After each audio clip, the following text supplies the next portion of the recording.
Habol-habol pa. Hello. Hello.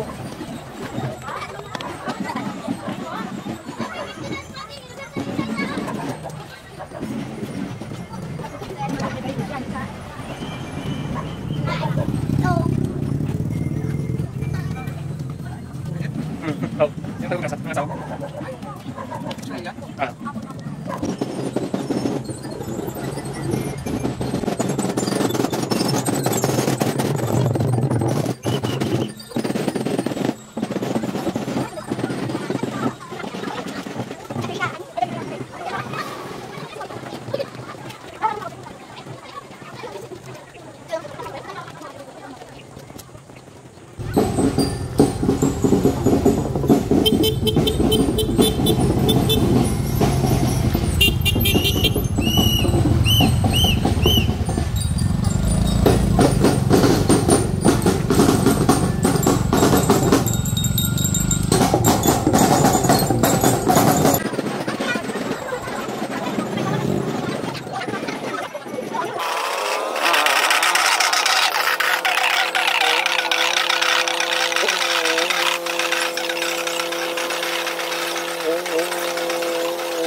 Natutuwa sapagkat ang pagkakataong ito ay hindi lamang sa isang tao kundi para sa ating lahat, sapagkat ang mensahe po natin ngayon ay magbibigay sa atin ng isang inspirasyon habang tayo nagpapatuloy sa ating pong mga kasiyahan.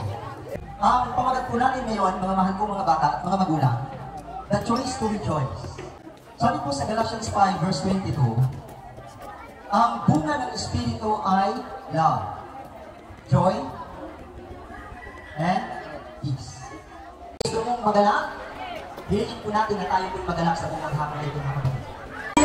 Grade 1 hanggang grade 6. At the same time, siya rin po ang isa sa mga officers ng ating alumni. Welcome to the family.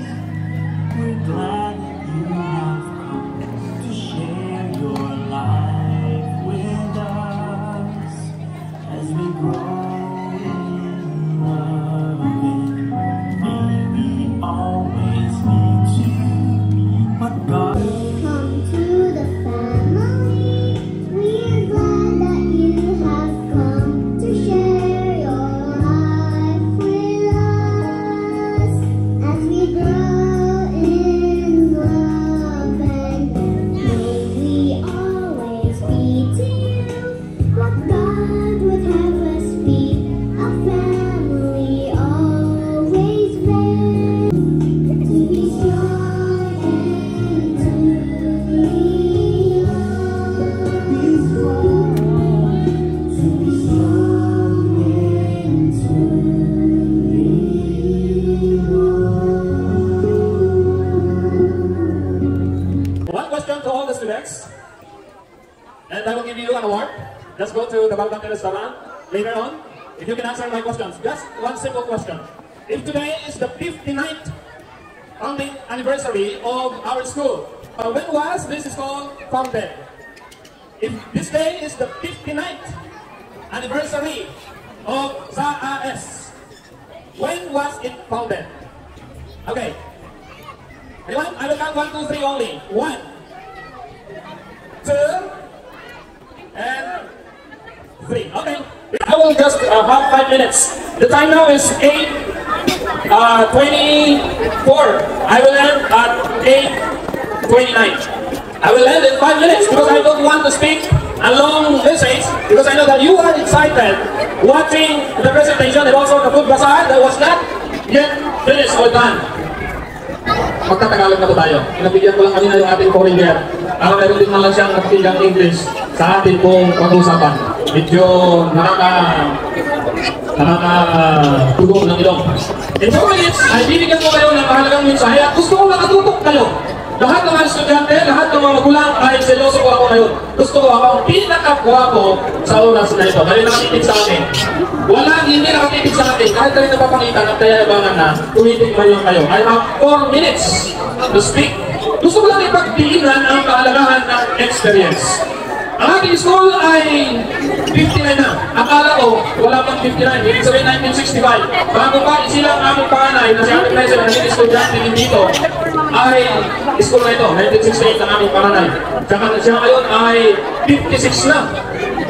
Matanda na. Kaya iniisip ko kanina, ang unang mga estudyante dito ay mga senior citizen na. Kung 65 or 69 plus 6 ay, 59 plus 6 is 70. 65 years old na po yung mga estudyante nung una dito. Kung 6 years old nag-aaral ay kung mas matanda pa, nasa 70 years old na. Nandito kaya yung mga una natin estudyante? Hindi naman siguro video kasi 90 plus na yan, 96 na yan. Mga magulang na yan doon. Pero yung mga senior citizen natin ngayon, 66 pataas ay matatanda na. Ang experience ay nagtuturo sa atin at hindi na nagiging history. Tandaan natin ang history ay pabago-bago.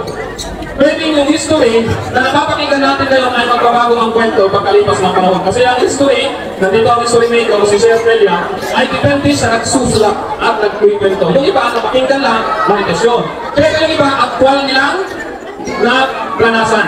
Ang pwede rin aktual, magkaiba pa rin ng kwento. Kami hindi pa yung nakasakin, magkaklase. Pero pagpintuin niya ng school dito, magkaiba ang kwento namin. Maaaring ang kwento niya ay pumunta doon sa anak ng bahay na dyan, ng Dani, ginawakan si Balawak. Kinanap ng Balawak, tanda ko yun. Kwento ni Buyo. Iba naman ang kwento ko. May kanya-kanya tayong kwento. Pero yung kwento na yun ang hubog sa atin. At tayo, na mga nag-aaral dito at mga nag-aaral na kayo, yung kwento nyo ay iba-iba pero pinagsama-sama natin. Iyon ay magiging dahilan upang tayo magpasalamat sa Panginoon. Kung ating titignan ang alam kong kwento na hindi ko naranasan, ang classroom nila dito, kung hindi ako nagkakalibanda dito, ay kawayan noon. Nag-improve kami noon ay kalahati semento, ang taas noon ay mga bakal-bakal na. Parang kawayan doon. Yan ang pwesto na yan. At binago, at bago ako nasabihin na ito ay kasama ako sa mga kawayan. Kasama ako sa pagka. Nakita ko na kawayan, ang poste niyan, ng panahon na, yung mga nasa gitna, tinailis na bakal, kawayan ko yan, hindi na ko namin yan. At lahat yun ay humukog sa atin. Alam nyo, marami na tayong mga iba't-ibang pinagdaanan at ganoon din yung mga alumni dito. Mga alumni, ay iba't-iba ang pinagdaanan. At maraming mga may karanasan na dito, yung iba ay kung saan-saan na. At proud tayo na marami ang iba't-ibang karanasan na ng mga graduate dito. Kaya nga, nakatutulan na isa kayo sa mga naging estudyante dito at babalikan nyo, sasabihin nyo, katulad ko, maraming salamat sa school na ito. Dahil kung sino man ako, yun ay tinuro ng school na ito. Pansinin nyo, ngayong school year pa lang, ilan ang naging teacher nyo? Parang nasa 10 o higit. Ibig sabihin, kung may 10 teacher sa isang taon na naging teacher dito, mula noong 1959 na ba, hindi ko saktahan na siguro ang teacher ng San Agustin Adventist Elementary School. At maging ako ay nagturo din dito, hindi nga lang regular. Isang dalawang araw, pasubstitute lamang. At gusto kong ipagdiinan, ito nga po ang huling nais kong iliin. Isinagad namin ang pagpapala ng Diyos sa pamamagitan ng ating karanasan. Meron tayong iba't ibang karanasan, pero yung karanasan nila, kung iyong titingnan, magtuturo tayo kung ano ang magiging buhay mo sa iharap. Pag pupihin mo yung karanasan mo ngayon, magiging maganda ang inaharap mo. Siguro kaya kinagat ng Balawak dahil magiging magaling na buyer ng mga hayop. At yung Balawak na yun, ang nagturo sa kanya na kahit saan siya pumunta ngayon, magaling na yan kasi sanay na yan makagat ng Balawak. Kahit sino sa atin ngayon may karanasan na. Pero alam ko, tuturuan tayo nun para lalo tayo magpasalamat sa Panginoon. Tulungan natin ang ating school, pagpalain tayo ng ating Panginoon. Maraming salamat sir. At ikaw magsasara ng salita na marami tayong matututunan. Ano? So sa ating mga bata, napakaganda na ating bata.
mag-inom.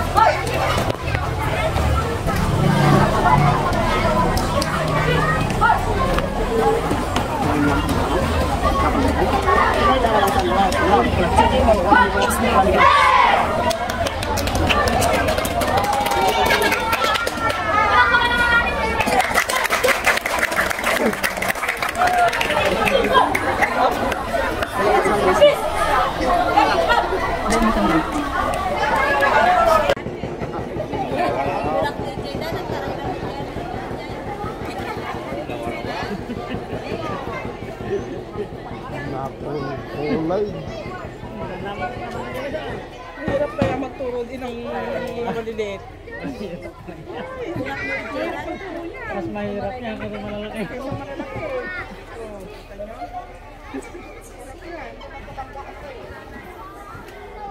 Mahirap yan kasi malalaki.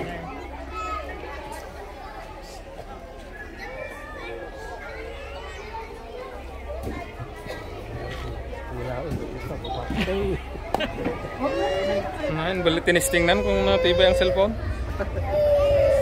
Bakit? Tinisting na lang. Sino nag-suggest? Natnag na. Tinisting na lang kung ano natibay. Akala ka, ayaw mo. Okay naman sila, magaling nila. Oo. Malapit naman sila si Maiden.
natin ang mga nagbibideo.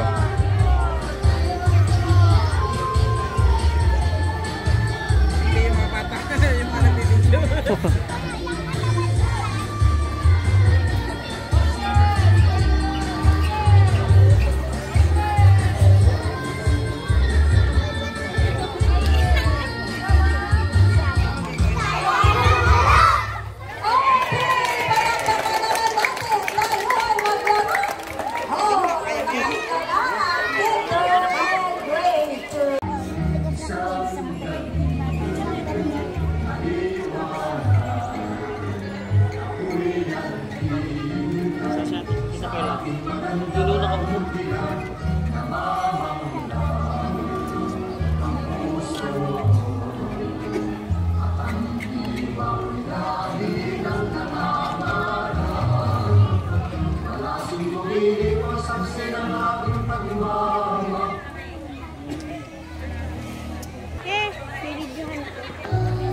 Ibigay mo na anak. Nag-away naman kayo eh. Dapat siya. Oh, talaga naman. Yan ang aming pagbago. Hindi naman itong palakpakan. Walang nakasipig o Cruz.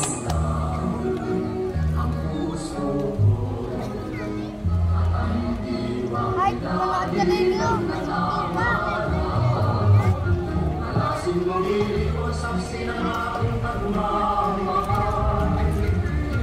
Naglilimpis lang ng talat liwanag ng buwan.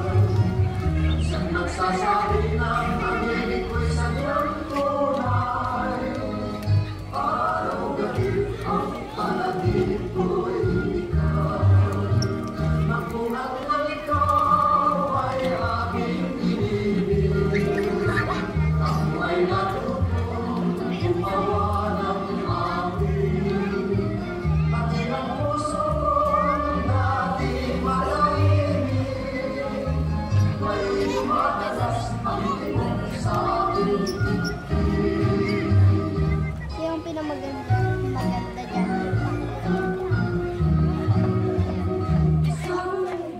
Isang gabi maliwanag ako'y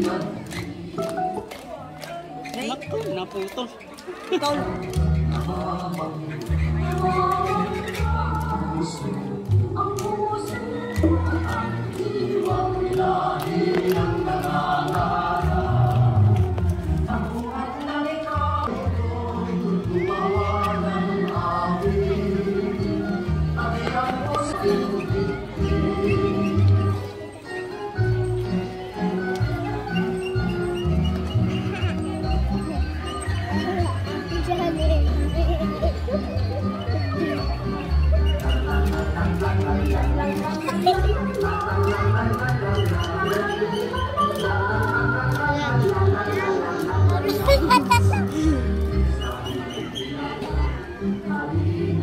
Dog ko yung meron. Ako mo, makakanood na tayo.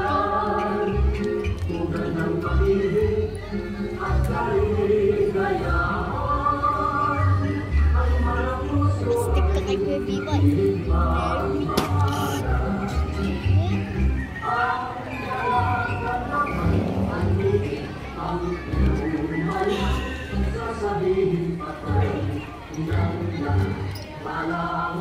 Kalaki ng dito nila, no? Kalaki dito.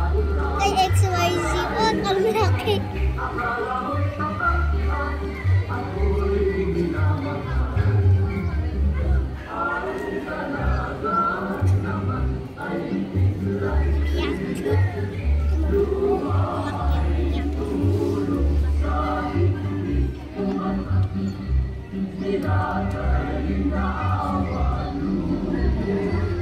Ito yung meron eh.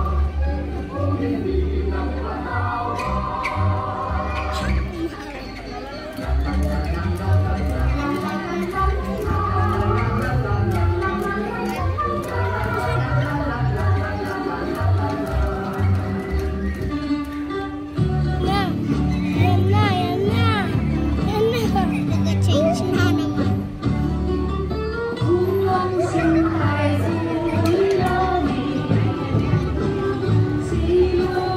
Julita, conductor. Silat po.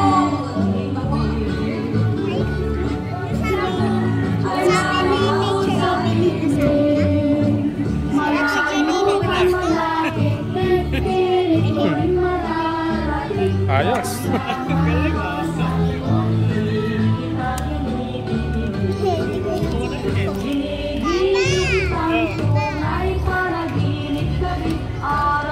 Ikaw na mo siya. Ikaw kailan mo.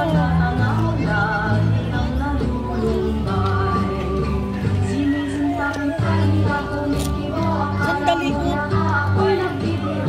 Panoorin muna natin sila.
Oh, thank you very much. Para sa amin po, 5 and 6 sa kanilang presentation. Okay. Sino yung conductor na yun? Habang nagpapalakpak, grade 1, kung sino na lang sa dulo,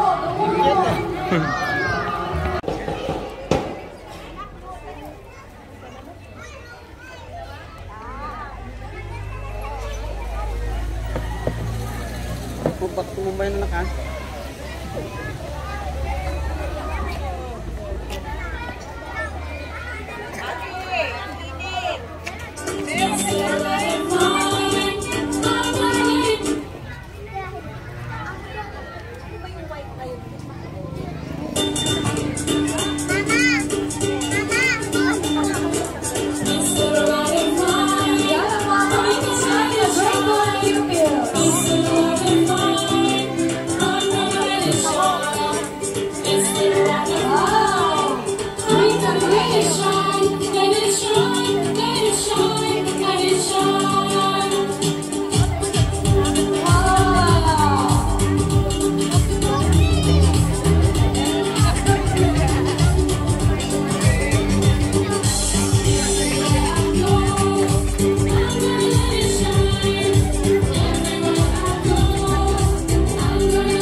Inuulit ko po, nasa po ang mga group.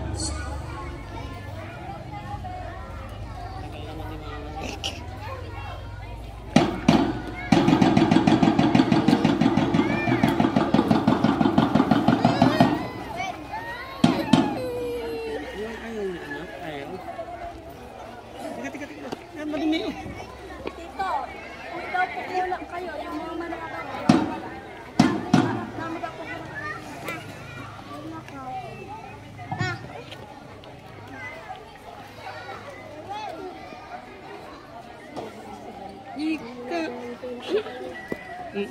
Nabunggo muna si ate.